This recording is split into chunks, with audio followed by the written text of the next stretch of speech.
Dr. A.Laugeson is an associate clinical professor at the Department of Psychiatry and Behavioral Sciences at the UCLA Samuel Institute for Neuroscience and Human Behavior. She's also a licensed clinical psychologist whose name is synonymous with the Peers Clinic, which is an outpatient program that provides evidence-based social skills training to individuals with neurodevelopmental disabilities such as autism. So she's here today to speak to us on the topic of the science of social success for neurodivergent adults, lessons from the UCLA Peers Clinic. So please, let's give a big hand to Dr. Elizabeth Laugeson. And Dr. Laugeson, the floor or the Zoom is yours. Take it away. Thank you, Alvin. Thanks for that nice introduction, and a big thank you to you and to Sunway University for this nice warm welcome and the opportunity to share a little bit about the Peers program with your audience. So as you mentioned just a moment ago, I'm going to be talking a little bit about the science of social success for neurodivergent adults. And these are lessons that we've learned from the UCLA Peers Clinic. And just in thinking about what we'll be talking about this morning, I'm going to give you a brief background about the Peers program, if it's unfamiliar to you, and then sort of give you an overview of some of the strategies that we teach in Peers. This will be the really fun part, right? We're going to actually get into the material and learn a little bit about things like friendships, about how to handle bullying, and also about how to handle or navigate the world of dating. And so just give you a couple of snapshots of some of the skills that we teach in those various areas. I also couldn't resist in sharing a little bit of our research with you. Peers is really one of the only evidence-based or research-supported social skills interventions for neurodivergent youth. And I couldn't, I'd be remiss in not sharing a little research with you. And I wanted to share some research that's really hot off the presses. It compares our telehealth outcomes to in-person outcomes. And so I'll kind of wrap things up with talking about that, and also leave you with some resources, so you'll kind of know where to go if you want to get more information. So in terms of just a little background about Peers, Peers is an acronym. It actually stands for the Program for the Education and Enrichment of Relational Skills. And I developed the program back in 2004 at UCLA.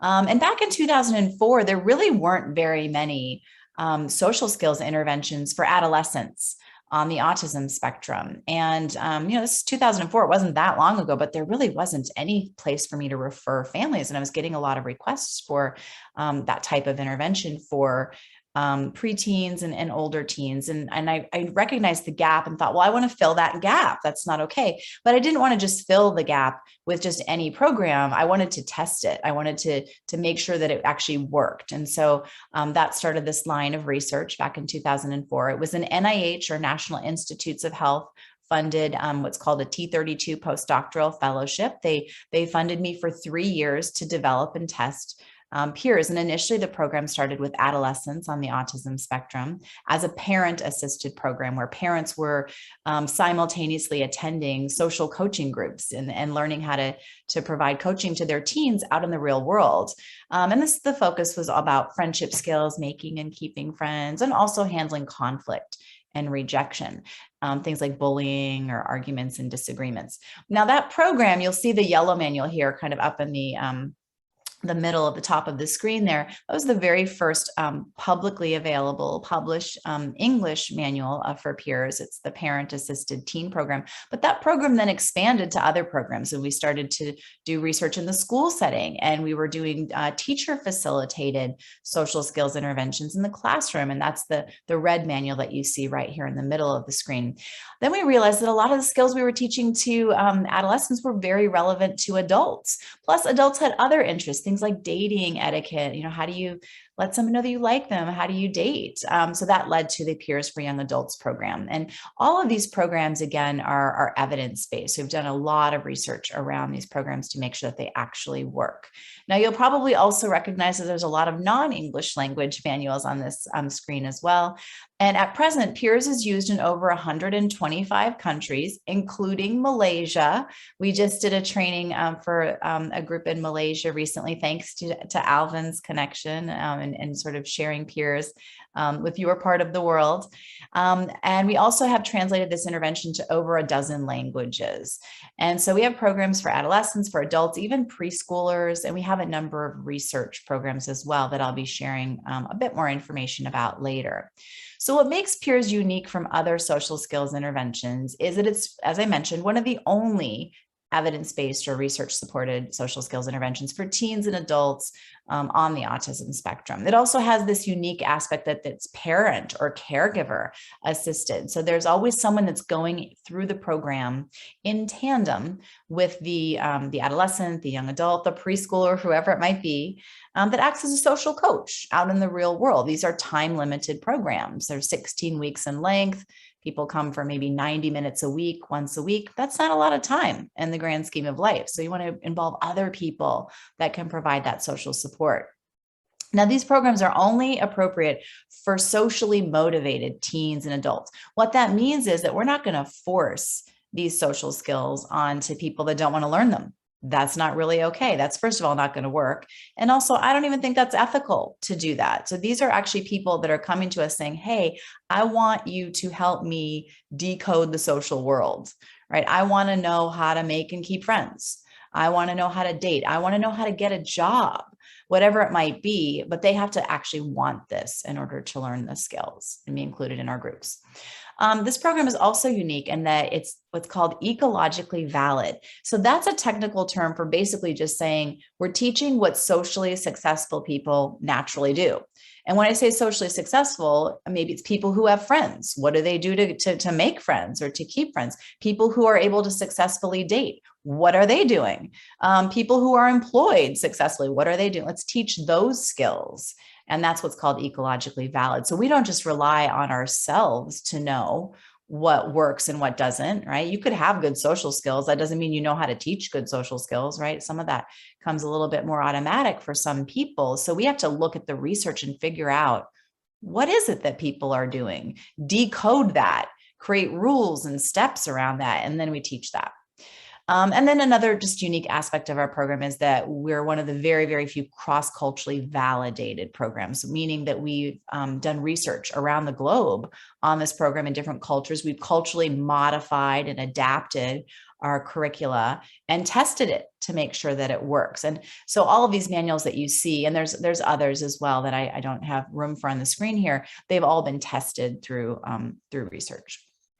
Okay, so as I mentioned, I've mentioned research a lot. These are some of the papers that have been published within the United States. You should just know that there's over 40 peer-reviewed scientific papers that demonstrate the effectiveness and the efficacy of peers, both in the United States and also outside of the United States. And I don't have time to get into all of the studies that we've conducted, but you can take a look at our peers clinic website at UCLA. If you want to have access to any of these papers, they're all on our website. We're trying to be very transparent about what our outcomes look like. In terms of, though, some of the skills that we teach, I wanted to take some time to talk about that. So I'm really in this talk, I'm targeting more the adolescent and the young adult program. We also have other programs for preschoolers. We have employment programs, but related to friendships and romantic relationships, we teach skills like, finding and choosing appropriate friends or romantic partners. And that's really more for our adult program. We talk about things like conversational skills, starting and entering conversations, exiting conversations. We'll talk about electronic communication, appropriate use of humor, things like good sportsmanship, and how to organize and have successful get-togethers with friends, right? That's how we develop close, meaningful friendships with people. Related to dating etiquette in our young adult program, we also teach skills like how do you let someone know that you like them? How do you flirt with someone? How do you ask someone on a date? And just kind of general dating do's and don'ts. So those are all sort of the friendship, romantic relationship skills, but we also teach skills related to managing conflict and rejection. So this would include, for dating etiquette, things like, accepting rejection if somebody doesn't want to go out with us, or maybe politely turning somebody down. handling unwanted dating pressure. It could also include things like handling arguments and disagreements, changing a bad reputation, and also handling all the different forms of bullying. And so the research tells us that there's essentially 4 different types of bullying. So there's verbal bullying, which is like teasing and name calling. There's physical bullying, which is what it kind of sounds like, right? It's more aggressive, but it could also be pulling practical jokes on someone or pranking somebody, maybe stealing from someone. Those are very direct forms of bullying. They're happening right directly in front of you. But then there's also indirect forms of bullying, right? And that would include things like cyberbullying, right? And also rumors and gossip. Now, these are 4 very different types of behaviors, right? So we're going to have completely different strategies for how to manage those types of bullying behaviors.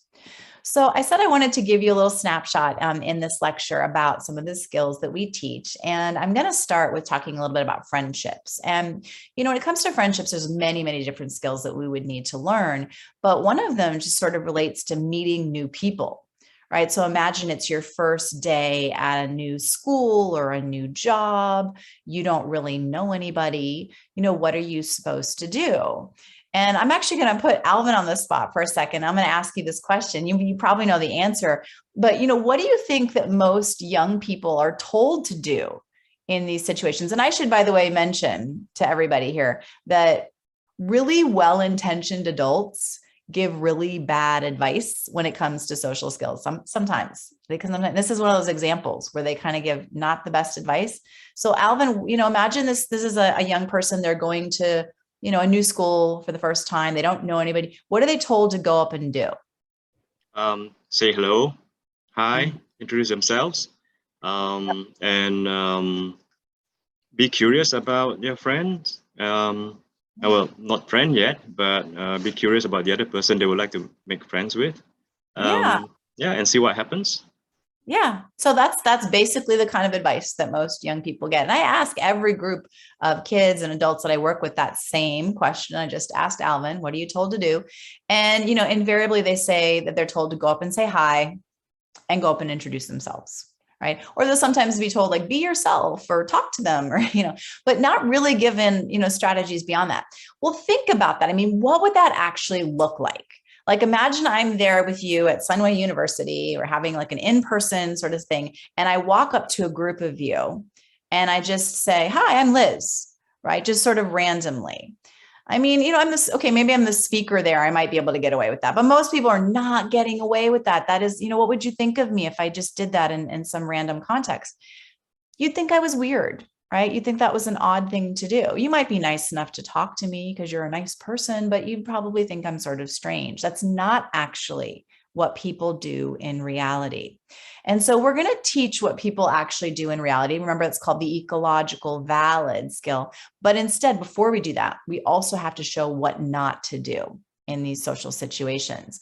And so, a lot of people that struggle socially, they'll make, mistakes in these situations. And there's different types of mistakes that people might make. So when it comes to social skills training, we've discovered we meet kind of 2 different people in social skills groups. You meet those that are peer rejected or those that are socially neglected. And very quickly, the difference is those who are peer rejected tend to be doing things that other people don't like. Right. And they're actively seeking out their peers, but they're getting pushed away in some way. They're getting rejected. So they might barge into conversations. They might be off topic. They might talk about the same thing over and over, but they're doing something other people don't like. They're getting pushed away. They're being rejected. Now, the other group of people that we often see in social skills training are more the socially neglected. Right. Now, they're often seen as very shy or timid, kind of like withdrawn, and they often go unnoticed by other people. So you have to think about, well, what would be the 2 different social errors for those 2 different types of people, right? So what do you think that the socially neglected person might do? The one who's timid or shy? Well, they probably won't do anything right? They probably won't engage in conversations with other people. They might want other people to come over to them, but then they might not be very inviting in their body language. Like they might be looking at their feet or at the ground and not being, really engaging other people. So that's like the socially neglected person. What about the peer rejected person, the one who's a little bit more impulsive? Well, they're probably going to try to engage people by joining conversations, but they might do it in an intrusive way, right? They might barge in, they might be off topic. They might not even notice that the group isn't receiving them or accepting them. And that's what we're going to see in this role play demonstration now. So one of the things we do a lot of in peers is we do a lot of role play demonstrations of both appropriate and inappropriate social behavior. We usually start with the inappropriate example first to demonstrate what not to do. So I would start this role play by saying, you're going to see this person, Alina, come into the screen in just a moment, and watch to see what Alina does wrong in entering this group conversation. Hey Jordan, you'll never guess. I saw Gabe at my favorite sushi restaurant this weekend. No way, what restaurant was it? Just the one right around the corner. Oh, I've been meaning to try that place. Yeah, it's so close by. I felt bad that I'd never gone, but I went and it was so good. Nice. What did you guys get? I got the spicy tuna with crispy rice. Yeah, it looked awesome. Have you guys ever been roller skating? Sorry, I just got the regular salmon. There's this new skate park that just opened up. It's really fun. What did you get? Just the salmon roll. It was plain, but They have so a Thursday night student night. A lot of people go to it. I've been meaning to go there. I really Yeah. wanted to try it out. It's really fun. There's also this other place What would you by the get if beach you went? that I've been roller skating. I'm sorry, what? What would you get if you went? It's really cool. It's like right by the water and lots of people go. All right, so we would show that role play, then we would time out. We'd ask what Alina did wrong for entering that conversation. I'm sure you all noticed, right? She just kind of barged in and she was off topic, right? What were they talking about? They were talking about some sushi restaurant. What was she talking about? Roller skating, right? There's no context for talking about that. So now we have to do what's called perspective taking, right? So there's a technical term, it's called social cognition. It's sort of putting yourself in somebody else's shoes and anticipating how they might think or feel or react in a given situation. We call it perspective taking. And so we'd ask these perspective taking questions. What was that like for the group? Well, it was probably kind of annoying, right? Kind of frustrating, like, maybe a little confusing too. Like, who is this person talking about roller skating? All right. What did they think of Alina? Well, she's kind of annoying, maybe kind of weird, sort of awkward. And would they want to talk to her again? Probably not. We're not off to a good start here. This is not actually how people meet new people successfully anyway. This is definitely a social error we want to avoid. So instead, what we want to do is teach, well, what do socially successful people do to enter conversations? If someone were to enter a conversation and they were to be accepted, what steps would they be following? Well, many of you might do this naturally. You maybe just never thought about it. So one thing is that you begin by listening to the conversation, right? You got to listen, figure out what they're talking about.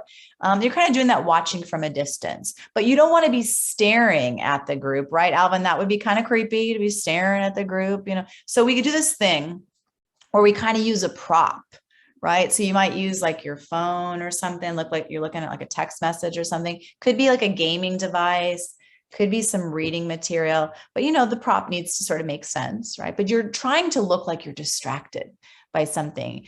In reality, what you're doing is you're eavesdropping, right? You're listening to, but you don't want to look like you're eavesdropping. So you're trying to identify the topic, and you probably should know something about the topic. You could join a conversation where you don't know anything about the topic, but you're probably going to slow that conversation down.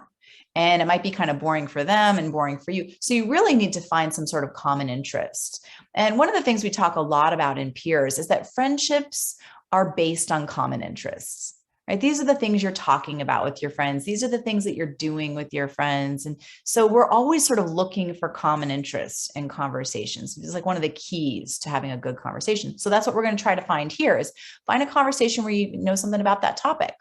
And let's say we find that common interest. You're not going to just yell from across the room, right? You're going to move a little bit closer, not too close. What do we think is an appropriate distance to stand from someone, Alvin? What do you think is the appropriate distance? Around 2 meters, I think.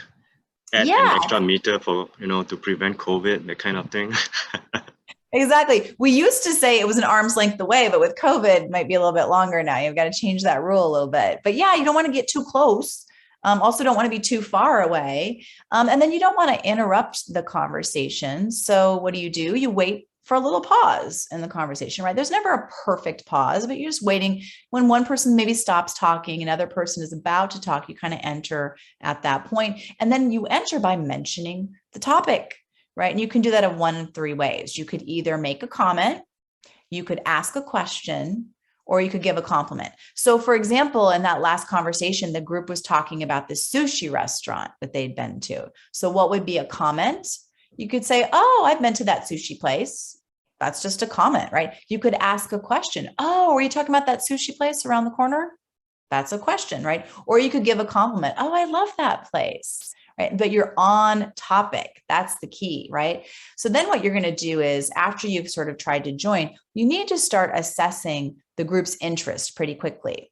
And you can tell pretty quickly if you're accepted into a conversation. But what's funny is if you ask most people how they can tell if they're accepted or not accepted in a conversation, most people will say that it's a feeling that you get. But in reality, if you're getting that feeling, you're picking up on concrete behaviors that give you the feeling, right? So what would they be doing with their eyes if they want to talk to you? They'd be looking at you, right? And not rolling their eyes or making a face. What would they be doing with their body? They would be facing you, right? Not turned away, giving you the cold shoulder. And they would actually be talking to you, right? And not giving rude remarks or short, comments. These are the three behavioral signs that tell us if we're accepted or not accepted. We also describe this too in a different way. I don't know if you've ever noticed, but when people talk in groups, they sort of talk in a circle, right? So what do they do? Alvin, what do they do with that circle when they want to talk to you? Well, it kind of like open up and get curious, I guess. Yeah, they open the circle. Exactly. And what do they do if they don't want to talk to you? They close that circle, right? They give you that cold shoulder. So we talk about opening the circle and all these things are good signs. So then if things are going well and you've never met them before, after you've been talking for a little while, then you can introduce yourself, right? And it's optional. You don't have to. But if there are going to be introductions, they come later. They don't usually come at the beginning. All right, so now what we have to do, if we're teaching this as a skill, we've done the bad, sort of inappropriate example. We did some perspective taking on that. We went over these ecologically valid, steps for joining a conversation. So the next step in our formula for teaching this, of course, is to show the appropriate example. And so I would say, watch this role play and think about what Alina is doing right this time in entering this group conversation. So Jordan, you'll never guess, I saw Gabe at my favorite sushi restaurant this weekend. Nice. What restaurant was it? Just the one right around the corner. Oh, I've been meaning to check that place out. Yeah, it's so close by and I'd never gone, but I went. It was really good. Cool. What did you guys get? I got a spicy tuna roll and I loved it. You got the spicy tuna roll? That's what I always get. Yeah, how good is it? It's so good there. Have you guys tried the rainbow roll there? I haven't. No, I actually got the salmon roll. Oh, okay, that's good too. But Yeah. the rainbow rolls is their specialty. I'll try it. Yeah, If you were gonna go, what'd you get? How about the California roll? It's my favorite. I've tried that one there actually. It's really good. Nice. All right, so then we time out. We ask what Alina did right, and we would go through the steps again. We call that repetition of instruction, right? To kind of go through all the steps she just followed. And then perspective taking again, right? What was that like for the group this time? It was nice, right? It was normal. And what do they think of Alina? She seemed friendly. She seemed nice. Would they want to talk to her again? Probably.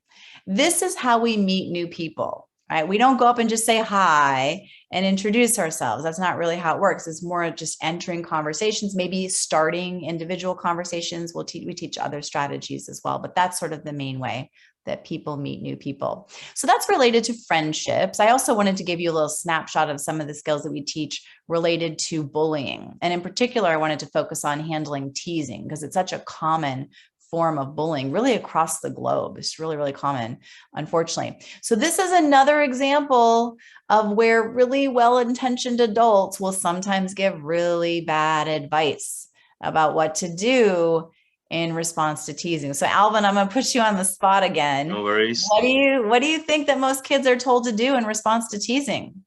Ignore, walk away, those are toxic stuff. You got to go make nicer friends. Yes, or tell someone. Yeah. Exactly. That's what they're told to do. And I hear the same responses every time I ask this question across the globe. Kids will say, and adults, they'll say that they're told to ignore, just like Alvin said, walk away or tell an adult, tell somebody, right? Then I ask them if it works. What do you think they say? Not really. They still get teased Yeah. and bullied. Yeah, unfortunately, they often continue to get bullied. So the reason that they probably continue to get bullied is that those are not ecologically valid. That's not actually what socially successful people do to minimize or to stop teasing, right? And the reality everyone should know is that everybody gets teased. It doesn't matter how popular you are, how many friends you have, like everybody gets teased. It's how you react to it that determines how significantly, how chronically, how severely you're teased. And so we want to kind of dispel that little myth, first of all, that those strategies don't really work. I should probably walk you through the reasons why those don't work. So imagine, for example, that someone is teasing me and I ignore them. What are they going to do? Well, they're going to keep teasing me.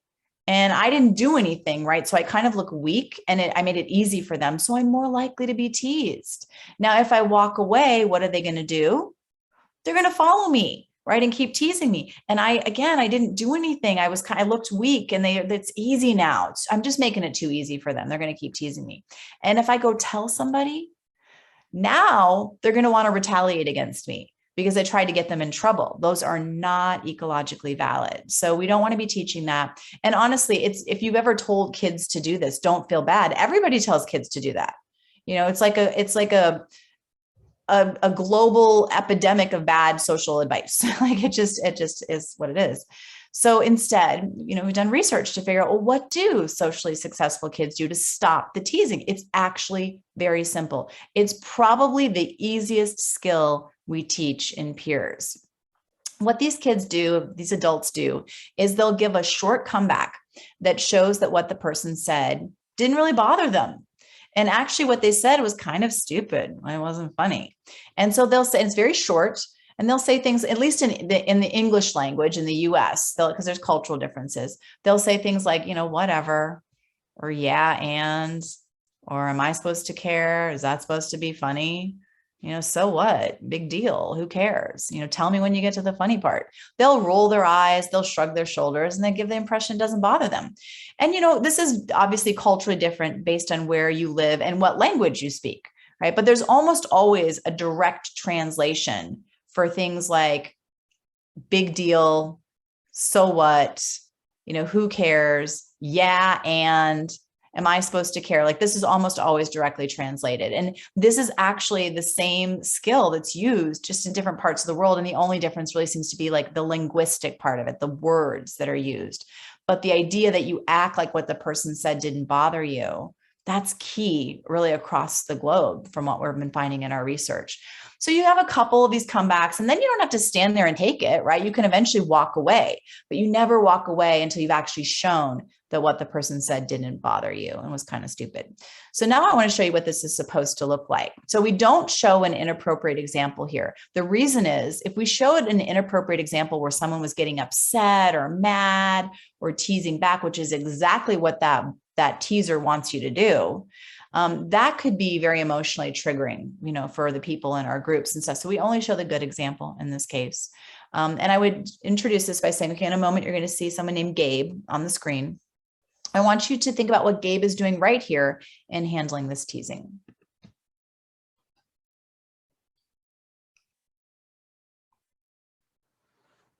Hey Dweeb, reading again? Whatever. You're such a loser. You're always reading. Am I supposed to care? Yeah, because everyone thinks you're a loser. Anyway. All right, so we would time out. We'd ask, what did Gabe do wrong there? Or sorry, what did he do right? All right, so he acted like what this person said didn't bother him, right? He was just sort of like kind of more indifferent than anything. And then he sort of walked away after giving a couple comebacks. So what was that like for the other person? Not very gratifying, right? Not what he expected. What did he think of Gabe? Wasn't really bothered. right? Would he want to tease him again? I mean, probably not, not unless he was used to getting a different type of reaction. There's something that's called an extinction burst. It's a technical term, but it basically means that the teasing may get worse before it gets better. Now, it's usually pretty short-lived, but what might happen is imagine that the teaser is used to getting Gabe upset and mad. And, that was fun for the teaser. And then all of a sudden, Gabe is saying things like, whatever, am I supposed to care? And the teaser is thinking, no, that's not how this works. And they may try a little bit harder at first, but if you stick with these comebacks, it's a little embarrassing for the other person, the person who's trying to tease you. They will give up pretty quickly. It's very, very short-lived, that extinction burst, as we call it. All right, so that's the strategy that we teach for teasing. There's a lot more to it, but that's kind of the snapshot version of what we teach. I also wanted to give you a little snapshot of some of the skills that we teach in dating. So, how do you, for example, ask someone on a date? Like if you're not doing online dating and you're meeting people in real life, like how would you ask someone on a date? Well, there's definitely a right and a wrong way of doing this. And as you probably won't be surprised to hear, we start with the inappropriate example first to show what not to do. And so I would introduce this role play by saying, watch this role play and think about what Gabe is doing wrong in asking Alina on a date. Hi, do you want to go on a date with me? No. Come on, just one date. It'll be really fun. No, I'm good. But I'm a really nice guy. Can we just go on one date? No, thank you. I'm okay. Come on. All right, so we would time out. We'd say, what did Gabe do wrong there? Well, he was like trying to pressure her to go out with him. He's like asking for explanations, and like this is not the way to get a date. So we have to do a little perspective taking. What was that like for Alina in that situation? It was probably really awkward, right? Very uncomfortable. And what did she think of Gabe? Really pushy, right? Maybe a little desperate. He's trying way too hard. And would she want to talk to him again or go on a date with him? No, probably not. This is not how it works, right? So even if she liked him, that was such an awkward way of asking her out. She probably would want to say no, right? So this is not how you ask someone on a date. Instead, we want to teach what socially successful people are naturally doing when they're asking people on dates and actually having people say, yes, this is what we want to teach. And there's very concrete steps that people follow. So the first step for asking someone a date is you have to wait for an appropriate time. All right, so what would be an appropriate time? Well, preferably when there's not other people around, like, and you have an audience, right? Preferably when they're not busy, in a hurry to get, go somewhere, when they're not in a bad mood, these are, things that you have to think about in advance. Also, when they're not dating anybody, you're gonna have to figure out, in advance, are they dating anyone? Are they available? We have a whole series of kind of signs of, assessing the person's romantic interest, but let's assume that maybe they've been showing some interest. Second step is that we have to do what we call trade information. So trade information is a term that we use. It's a buzzword for having a good, reciprocal, two-way conversation. And there's just, dozens of rules related to trading information, things that relate to body boundaries and voice volume and, not hogging the conversation or asking too many questions. And there's lots of rules about that. But we'll have to do this idea of like kind of a reciprocal conversation back and forth. And, before you ask this person out, you should have probably thought about like what your dating activity options were. And a lot of times we recommend that people, when they're asking someone out, they ask them to do something very specific. That you don't just say, will you go on a date with me? Or will you go out with me? You usually have an idea of something that you could do. And usually that activity that you're going to do is based on some common interest, right? So maybe you both like a certain type of movie, like a sci-fi movie, and there's some sci-fi movie coming out this weekend. That could be a great excuse to ask them out. Maybe you both like sushi, right? We were talking about sushi, right? Maybe there's a great sushi place that just opened up, but you're using some sort of an excuse or like what we call a cover story. So you want to work that kind of cover story into the conversation, right? So you're going to mention these common interests related to the sci-fi movie or for, the sushi restaurant, whatever it is.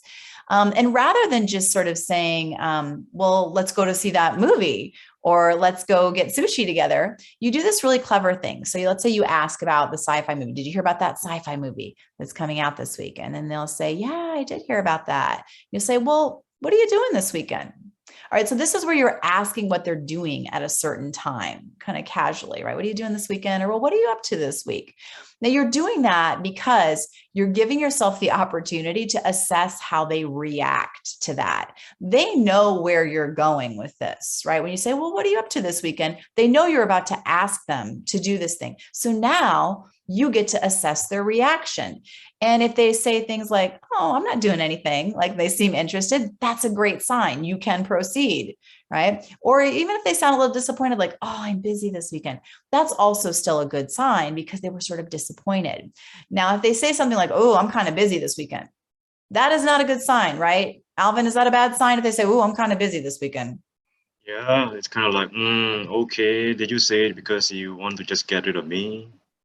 Yeah, right. So should we continue or should we abort the mission at this point? What do you think?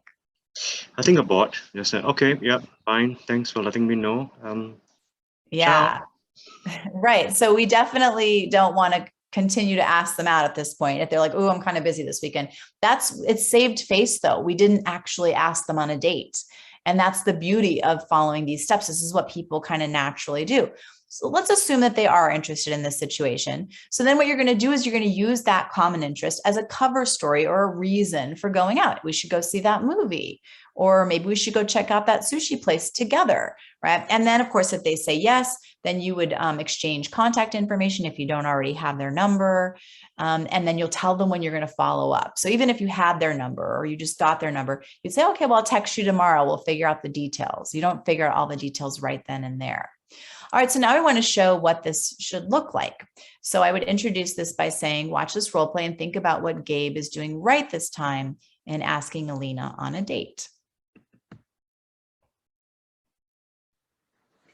Hey, Alina, how are you? Hey Gabe, I'm good. How are you? Pretty good. What did you do this weekend? I just went to see a movie with some friends. Oh, was it a sci-fi movie? I remember you telling me you really like sci-fi movies. Yes, it was a sci-fi movie. Did you hear about that new one coming out this weekend? Of course, I totally want to see that. Me too. It sounds like it's going to be really, really good. Yeah, that's what I heard.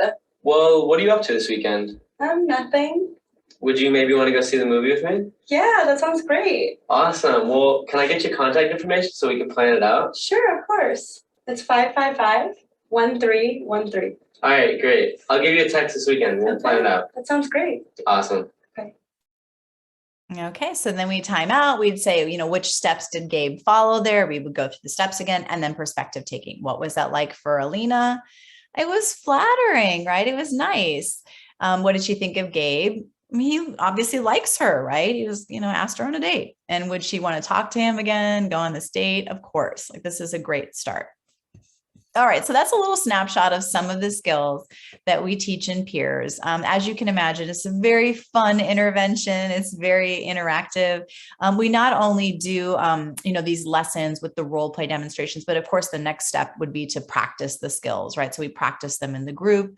We would practice things like entering conversations, right? Or handling teasing, or even dating, right? We have them practice asking one of our coaches on a date. So all of these things have to be practiced. It's called a behavioral rehearsal. And then of course, there's also homework assignments to practice these skills outside of the group. So as I mentioned earlier, Peers is one of the few research supported programs. And I, again, I don't have a lot of time to share a lot of the research with you, but I did promise that I would share some research that's hot off the presses. I know Alvin hasn't even seen this yet. I know you're very familiar with our research, but this is new. This is just in the process of being published at the moment. And what we did was we were looking at a comparison of our in-person adolescent groups, our parent-assisted adolescent groups, to compared to our telehealth delivery. So like many people, when COVID-19, happened back in March of 2020 for us in the US, we had to very quickly pivot to providing all of our interventions online. And so we were very fortunate to be able to do that pretty instantaneously, because we had a lot of materials that were already created in PowerPoint slides, and we could, kind of pivot in that way. But we also decided that we wanted to collect data on the outcomes, because it's not just enough to provide the intervention, right? We need to make sure it's working. And so this is what that study is doing. It's looking at a comparison between our in-person and our telehealth delivery groups. The measures that we used to assess outcome here included the social responsiveness scale, which is an autism screening tool developed by John Constantino at WashU. We used the test of adolescent social skills knowledge, which is a criterion-based measure. It takes 2 items derived from each of the lessons, and it just basically confirms whether they were learning the skills that we were teaching them. The social skills improvement system is a standardized assessment of social functioning developed by Gresham and Elliott. And then there's the quality of socialization questionnaire, which is a measure of social engagement. It looks at the frequency of get-togethers in the previous month. So in terms of just how these 2 groups were different, in-person versus telehealth, both of the groups were 16 weeks in length. They were 90-minute group sessions. But the difference was that the in-person groups were obviously held in person. The telehealth groups were delivered over Zoom in a secured Zoom room. The content was also the same across the groups. However, we also did add some modified rules and steps for online social skills for the telehealth groups. A lot of kids during COVID were having online get-togethers with their friends. They were going to online meetups. They were having to join conversations online. And so we had to add some new strategies for those online social skills. Now, we also do role plays in both in-person and telehealth groups, but the role plays for our in-person groups are live. We actually do them, kind of act them out right there in the group live. For telehealth, we were using the video role plays. For behavior rehearsals, that's the practice part for the teens in this case. We would do that live for our in-person groups in small groups. For telehealth, we did that live, but in virtual breakout rooms with just a few or a couple group members and a coach, a behavioral coach. And then the homework assignments were the same. The only thing that was different in telehealth was that we added what was called an in-group get-together.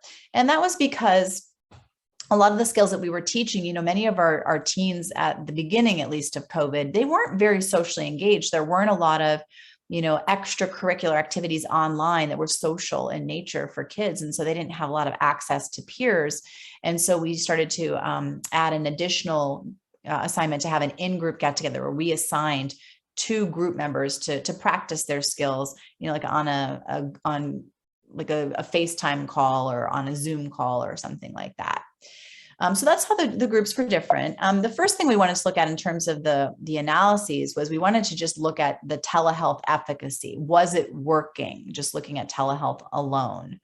And so the left shows the pre-test on the social responsiveness scale. The right is our post-test. And remember that the social responsiveness scale is an autism screening tool. So you want the symptoms to go down, kind of related to social responsiveness. And you can see that when our teens joined our program, they were in kind of the upper range of the kind of moderate autism symptoms and related to social responsiveness. And when they left, they were kind of in the upper part of the mild sort of symptoms. And this is about a full standard deviation change. I should mention, if you know anything about this measure and psychometrics and things like that, this scale uses what are called T-scores.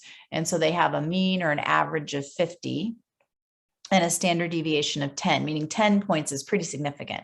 And that's what we typically see in our in-person groups. And what we also saw here was almost a 10 point difference from pre to post test on this measure. We also looked at social skills knowledge on the test of adolescent social skills knowledge, and you can see that the group definitely significantly improved in their knowledge of social skills related to make and keep friends.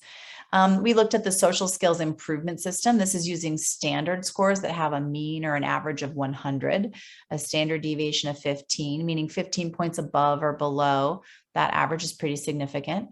And notice that when our teens came into the program, they were sort of in the below average range of social skills. And when they left their program, we were kind of in the average range of social skills. And they saw about a 10-point standard score improvement in just those brief 16 weeks.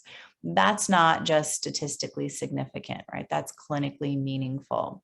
If you look at the problem behaviors of that same measure, you also saw a nice decrease in problem behaviors across the telehealth group from pre to post test. And then finally, this is looking at social engagement, the number of get-togethers in the previous month. And this is according to teen reports. They started when they came into our program on average having about maybe 2.5 get-togethers per month. When they left their program, they were having about 8 get-togethers per month. Now, some of those get-togethers would have also been with group members, because remember that we allowed that in-group get-together. So maybe half of those, maybe 4 at most of those get-togethers were people that were in our program, but the other half were actually people that were unaffiliated with our program. And then parents also saw the sort of the same rate of improvement in terms of number of get-togethers that their teens were having. They went from about 2 to parents were saying maybe about 7 get-togethers per month.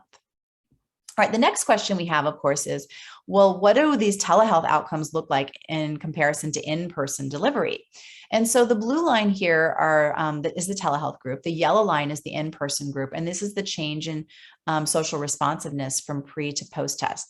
Now, remember that these are skills related to autism symptoms related to social responsiveness. You want the scores to go down, and both are going down and at the same rate. There's no significant difference between those two groups. So they're very, very much in line with one another.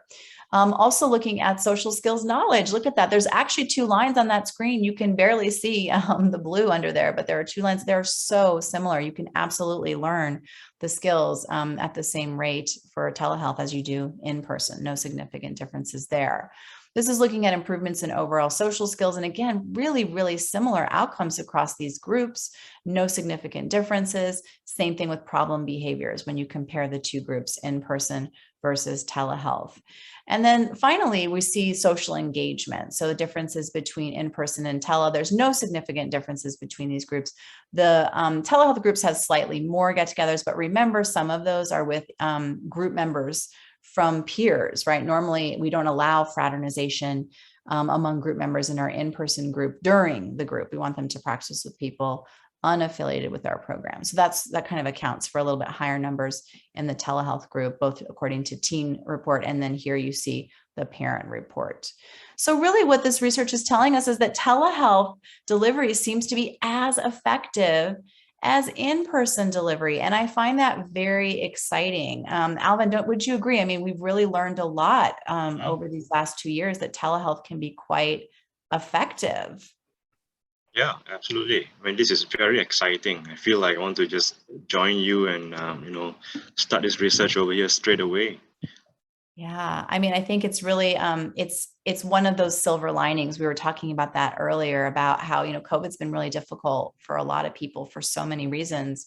And then there's just occasionally these little silver linings of like, well, we did learn something in these 2 years, that we can actually maybe even reach more people with telehealth. What about people who lived in remote areas who couldn't make it to Sunway University or to UCLA or wherever to get these services? Well, now we know that actually telehealth can be quite effective, assuming that people have the right technology to utilize it. So I'm just going to wrap us up with just some resources for all of you. I wanted to also share with you a couple of research studies that we're doing at UCLA, so you know kind of what's coming down the pike in terms of new interventions. So we have a program called Peers for Careers, and it's what it sounds like, right? It's a college to career transition program for neurodivergent adults. It's a 20-week program, and it's teaching the soft skills related to finding, obtaining, and maintaining employment. So, things like interviewing skills and resume making, as well as like choosing a career, right? Also things related to, conflict management in the workplace, or requesting accommodation needs, even workplace bullying and stress management. So it's a 20-week course, and we are in our final cohort of this particular study. We're hoping to do a second randomized control trial this winter. And so far, everything's been offered over Zoom. This study started at the beginning of COVID. And I'd have to say, of all of the groups that we run, this one feels like it fits the best even on Zoom. I might keep it there for a while because we can reach so many people with that telehealth delivery. But at any rate, this very excited about this study. We also have another randomized control trial called Peers for Dating. Again, this sounds like what it is. It's a program focused on teaching dating etiquette for, again, young neurodivergent adults. And it's focused on developing and maintaining romantic relationships. It's a 16-week program, meets once a week. And what's different about this program and our careers program is that unlike our adolescent and our young adult programs where we have parents or caregivers involved in treatment, we actually have dating coaches in Peers for Dating and also career coaches in Peers for Careers. And these are undergraduate and graduate students that are interested in working with neurodivergent adults and teaching them, skills related to dating and employment. But the coaches are learning probably just as much as our young adult participants, about this, but they're just providing that additional support sort of out in the real world. All right, so in terms of one last study I wanted to share with you, we also have a study looking at the combination of Peers for adolescents and Peers for young adults in combination with the drug L-DOPA. So if you know anything about the drug L-DOPA, it's used for Parkinson's patients. And what it does is it increases the amount of dopamine in the brain. And so if you know anything about dopamine, dopamine is like a brain chemical, a neurochemical that is very much related to feelings of reward and pleasure. It's like the feel good kind of brain chemical.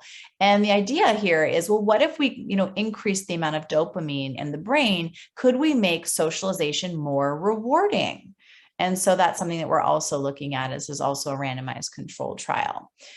So that's some of the research that we're currently doing at UCLA. We also always have a number of clinical services. To just give you a little snapshot, we have adolescent telehealth groups.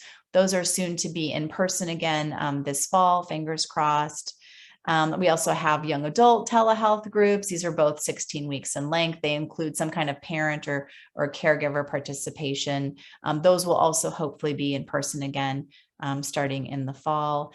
Peers for Preschoolers is a program for kids 4 to 6 years of age. It's also parent assisted. Now, during COVID, we were not able to continue to run groups with children because try to get a 4 to 6-year-old to pay attention on Zoom.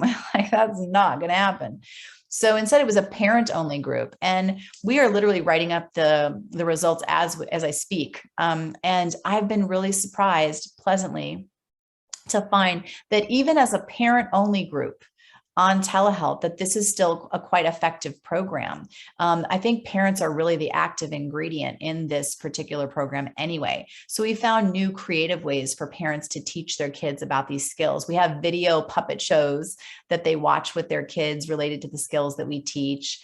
Each week, the parents provide coaching to their kids around the skills. They send us videos of them coaching their kids on the skills, and then we provide feedback about their coaching, and we kind of individualize it for each family. And it's been really amazing. So I have a feeling we will probably continue to do some version of this parent-only group in the future as well online. I just don't think telehealth is going anywhere. I think we'll do a combination of both. Now, in terms of other resources, those are some clinical services, some research programs. We also, because COVID made us realize that telehealth was so effective, we've decided to create and have created educational classes that are available to participants across the globe. And so this is run more like a class. You don't go through your managed healthcare or anything like that. It's really more like a class. And they're both for teens and for young adults. And it's not just for neurodivergent teens and adults. It's for anybody who's struggling socially. We have people with, anxiety, depression, ADHD, people with no diagnoses at all. They're just kind of struggling socially and they want some skills.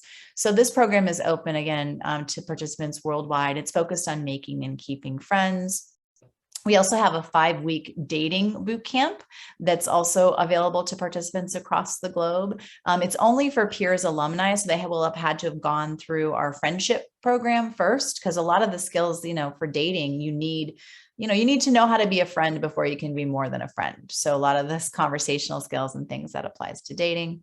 Additionally, we also have in-person boot camps at UCLA, and these are actually coming back in person this summer, starting in June. We'll have one boot camp per month, and they're topical boot camps. We have a conversation boot camp, a friendship boot camp, a bully proofing boot camp, a dating boot camp, and also an online dating boot camp. And these boot camps meet on a Saturday and a Sunday from 9 a.m. to 3 p.m. And we just intensively focus on this one area for those 2 days. And it's really a lot of fun. These are really magical weekends. And we started to collect data on this prior to COVID. So we'll continue to do that when we resurrect this program later this summer. Now, because we know that not everybody can come to UCLA for a boot camp, I've also developed a virtual boot camp. This includes 35 episodes of all of the skills that we teach in both our adolescent program and our young adult program. So skills related to friendships, dating, handling conflict, rejection, bullying. And you can kind of go at your own pace, basically. It's available on a YouTube channel that never expires. And so that's kind of a nice resource for families. Additionally, those role play videos that I just showed you a moment ago, we actually have over 100 role play videos like that, and they're all available free of charge on the UCLA Peers Clinic website. If you want to use this QR code to visit those role plays, we have a full video library of all of those role play videos that focus on a lot of the skills that we teach in Peers. We also have an app. I don't know that Alvin even knows about this. This is so new. We have a Peers app. It's developed for both iOS and Android phones. It's free, so anybody can access it for no charge. And it kind of operates a little bit like a video game. You see there's these different levels that you go through, and each level represents a different set of skills in Peers. It starts with conversational skills and then electronic communication, and kind of move up the ladder all the way up to dating if that's of interest. Every level has a little quiz with a couple of questions and also a little homework assignment if you want to practice the skills. But there's also these embedded role play videos that are in each of these levels. And so it's a nice tool really for either learning the skills that we teach in Peers, or maybe even better, just being kind of a way of providing maintenance, reminding yourself what the skills are, maybe even acting as a virtual coach in the real world. That prop that we were talking about for entering a group conversation, how cool if your prop could also be a virtual coach and you could be looking at the steps for how to enter a conversation as you're actually doing this. So it's a different way of again, learning the skills or remembering the skills. All right, we also have a book called The Science of Making Friends, and this was written for families that maybe can't access a Peers program in their community, but want to learn the skills that we teach related to making and keeping friends and handling conflict and rejection. There's parent sections that kind of have narrative lessons with social coaching tips, but there's also chapter summaries for teens and young adults, and even exercises where you can practice the skills. And there's a companion DVD as well. Finally, I just want to give a plug to this show. I don't know if you've seen this or this is available in Malaysia. Yeah, it is. It is. We have got Netflix, and yeah, we have this. I just haven't watched it yet. Oh, okay. So Love on the Spectrum is a show. It was based out of Australia initially, and it's got a couple of seasons already. But if you're interested in learning more about our dating curriculum, season 1 features a dating boot camp that I did in Sydney, Australia with the cast of Love on the Spectrum. And, it's just a very sweet series. It's very well done. It's very heartwarming. I highly recommend it. But again, a nice resource if you want to learn more about our dating boot camps.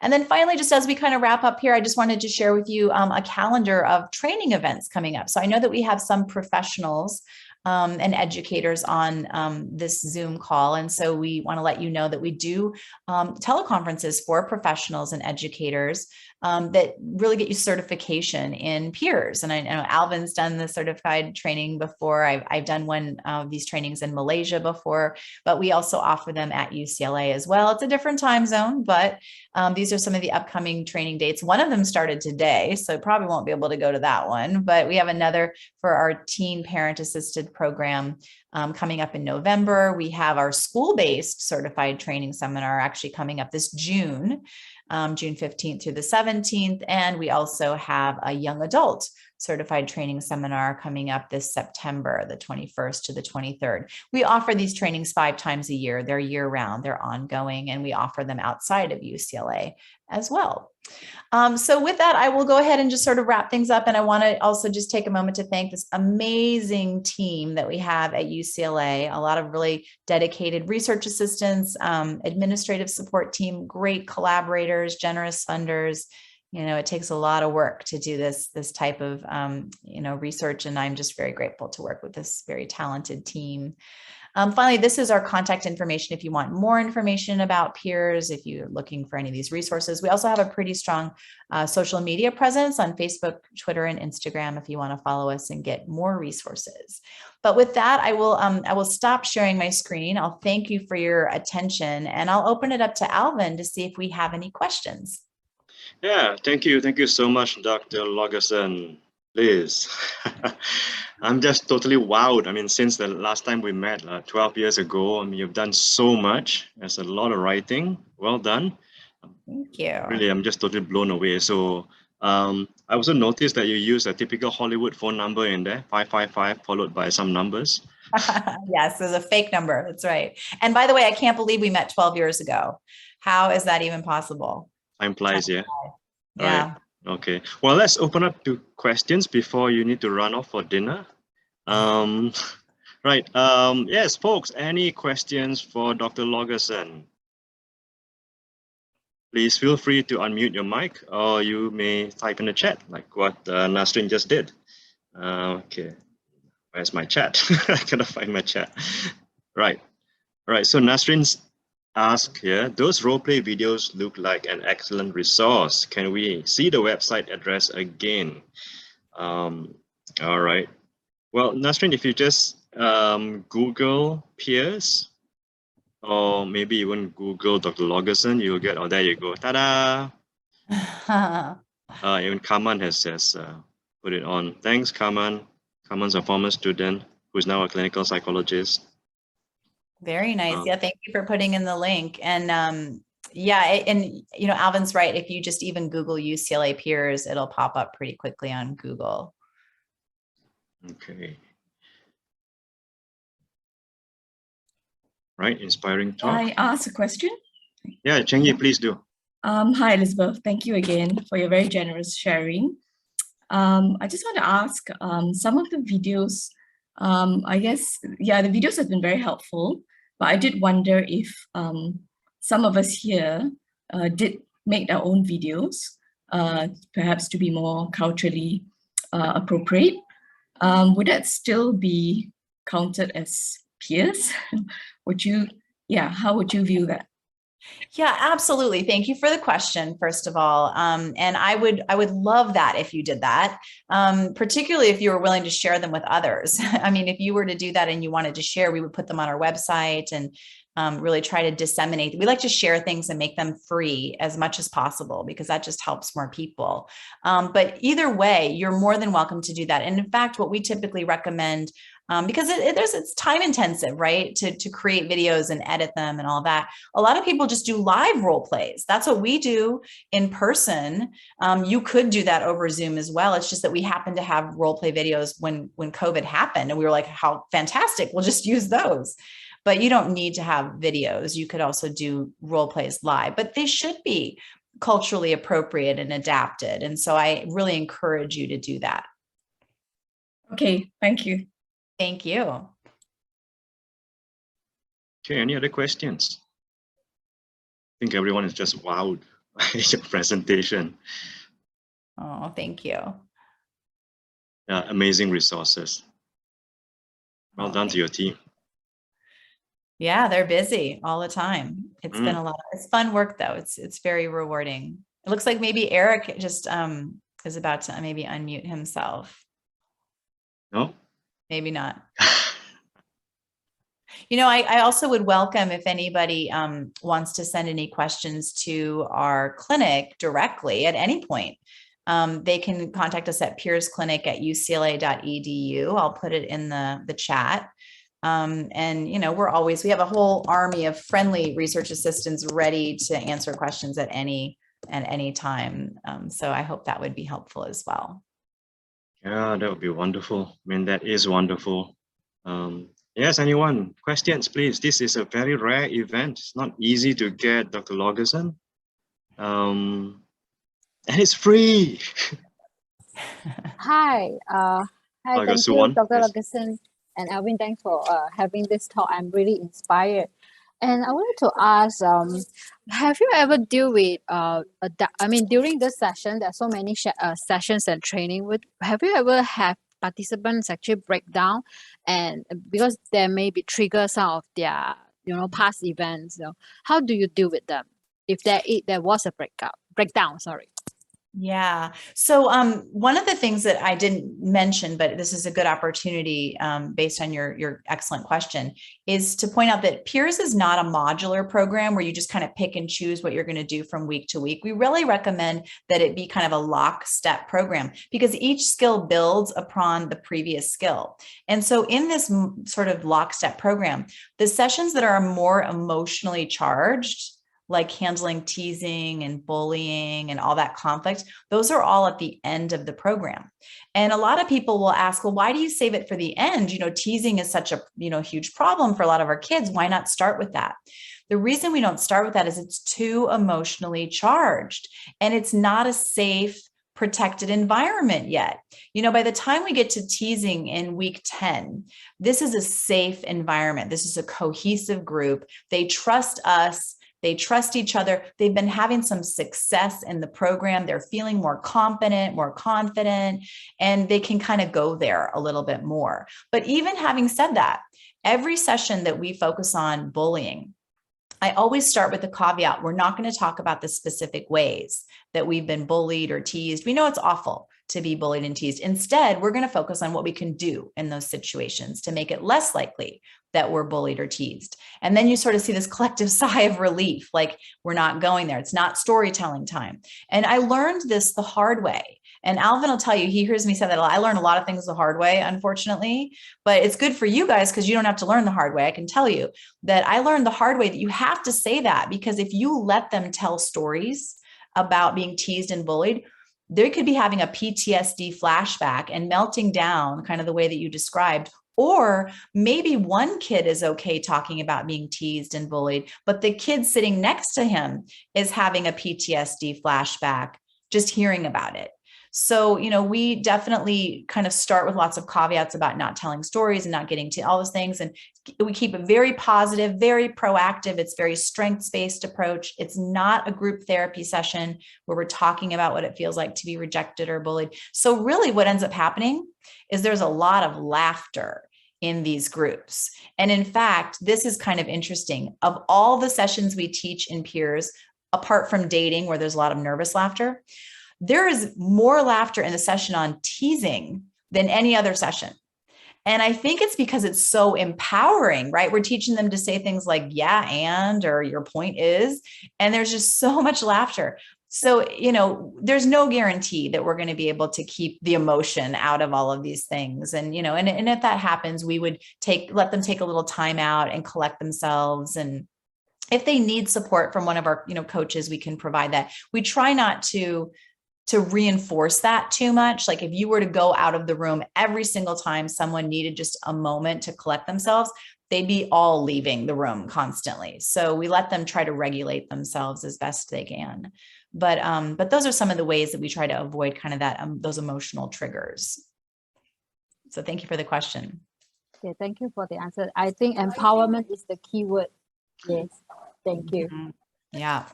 Thanks for the question, Suwon. Suwon's my colleague here at the Department of Psychology. Yeah, she's in charge of this whole Autism Awareness Month. Wonderful. Thank you. All right, and we've got a question from Hyan. Hello, Dr. A.Laugeson. Thank you for your sharing. Do you have any advice for therapists who are working with teenagers with autism for the first time? Well, I mean, if you're working with a kid with autism for the first time as a therapist, I think you're going to have to do your due diligence and get educated, right, about what it is to have autism and what it is to be neurodivergent, to what is the world like. I mean, it's not something I would really recommend that people do if they don't have a lot of experience working with those on the spectrum, because there's so many unique challenges and also unique strengths that, I think it's good to get some training. But maybe there's not the option, you sort of don't have the luxury of that type of training, I would say, get some more information.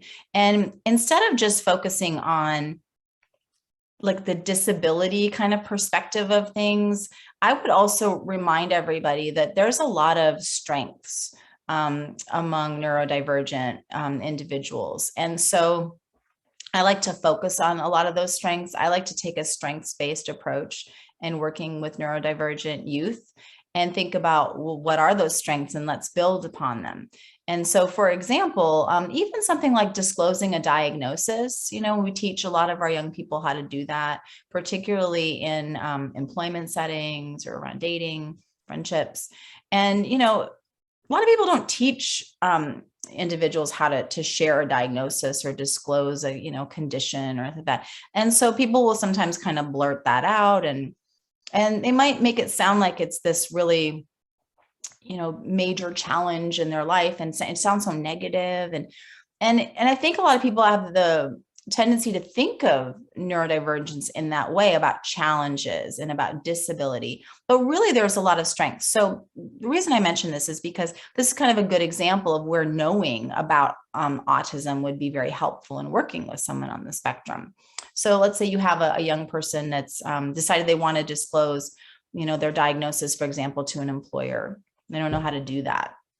Well, you would kind of start with, explaining the difference, right? You might have noticed, for example, that I don't make a lot of eye contact when I talk to you and to, my fellow employees or coworkers. And then you kind of label like why that is, right? So I actually am autistic. I don't know if you know much about that, but what that means for me is, and then you kind of have to explain what that means to have autism. But specific to you. But then what you want to do is you want to turn whatever you just said into a strength, right? So even though sometimes, it looks like I'm not paying attention because I'm not making a lot of eye contact, in reality, I actually am really hyper-focused on what you're saying. And I might even be actually more attuned to what you're saying than maybe other people. That's a strength, right? And I actually have a pretty good memory too. So I'm probably more likely to remember what you say. So not just focusing on some like negatives, I guess would be the biggest message I could say, that and doing your homework and learning what you can about autism. But I just think too many people approach autism from a disability model. And I just don't believe in that. I believe in more thinking about strengths-based approaches. So, I mean, I could go on and on, but that's kind of like the first couple things that come to mind if you're new to this area and working with neurodivergent youth. And also, last thing I'll say about that is that there's a saying in the field of autism research anyway, that if you've met one person with autism, you've met one person with autism, or one autistic person. And I mean, what it means is that there's so much diversity across the spectrum. And so, you want to get to know the person too, not just, the diagnosis. So thank you for the question. Thank you. We've got one more question. Is that okay with you, Liz? Yeah, absolutely. All right, this is from Thomas Go, a student of mine, final year psychology student. Hello, Dr. A.Laugeson. I just wonder if the Peers Clinic will provide interview skills training for teenagers with autism, since the interview is quite important among social situations as well. Yeah, and Peer, thank you for the question. In Peers for Careers, we do lessons on interviewing skills. And, so critical. I mean, honestly, all of our career coaches that are undergraduate and graduate students that are sort of, helping to support our neurodivergent youth, they're learning a lot too. They're like, oh, wow, this is so great. I had no idea I was going to learn so much. It's not that easy to know how to interview for jobs. So just to give you, I can't help myself. Alvin knows I love to share the skills. So just a quick snapshot of one of the things we teach in interviewing skills is I call it the elevator pitch self-statement. All right. So what is an elevator pitch? So you probably heard of an elevator pitch before, right? It's the time that it would take to kind of pitch something from an elevator flight from the top floor to the bottom floor. It's like 1 to 2 minutes. I mean, it's a big building, I guess, but anyway, so I call it an elevator pitch self-statement. So imagine you're in an interview and someone says, well, tell me a little bit about yourself. Like a lot of people, it could be like a deer in headlights, if you know that expression, like not knowing what to say. use an elevator pitch self-statement. Now, an elevator pitch self-statement includes a me, you, us story. Okay, so what is a me, you, us story? Me is, I'm going to tell you a little bit about myself, about my my educational background, my work experiences, my qualifications. That's the me. Then I'm going to talk about you and what I admire about this company, what I like about this position. And then I'm going to talk about why we are the perfect fit. That's the us, right? And that's what people kind of naturally do in interviews, but we just had to label it. We had to call it something that and kind of break it down. And that's an elevator pitch self-statement with the me, you, us story. So yes, that is one of many skills we teach related to interviewing, but a really critical skill that I think anybody could benefit from. Right. Okay. I've got a question though, Liz. I'm very curious about dating coach because it, got me thinking about Hitch, the movie with Will Smith. Yeah. Do they have a particular training course on how to be a dating coach? I'm sure there has to be some kind of a qualification or something. I think anybody, at least in the US, could just sort of call themselves a dating coach, and then people would sign up. But in our program, at least where we have dating coaches, we do interview all of our coaches in advance, whether it's for the dating program or careers. And it's usually graduate and undergraduate students in the field of psychology or neuroscience or education. They have some kind of background in a related field. They have some interest in neurodiversity. And they definitely come in with some experience, some clinical training. But we train them how to be a dating coach and a career coach. They don't know these skills necessarily in advance, or maybe they have some skills, but maybe they're not the ones we're teaching, and maybe they teach it differently. So they go through the course in tandem with the young adults that they're paired with. The other thing that we do is we don't just sort of match them up together because we don't know who's going to be the best coach for them. So instead, what we do is we do this really, really fun event. I call it speed coaching. You maybe heard of speed dating before. Yeah. Okay. So it's like that. So the speed coaching, we do it actually on a Zoom call. We've done it in person before COVID, but on a Zoom call, we basically pair each young adult up with each coach. And we give them some starter questions like on the screen if they want to use them, like, tell me a little bit about your educational background, or what are your hobbies? What do you like to do on the weekends? That kind of, whatever they want to ask, they can. They have 4 to 5 minutes to interview each other. And then after that little interview, we have them rate privately how much they either want to coach that person or be coached by that person.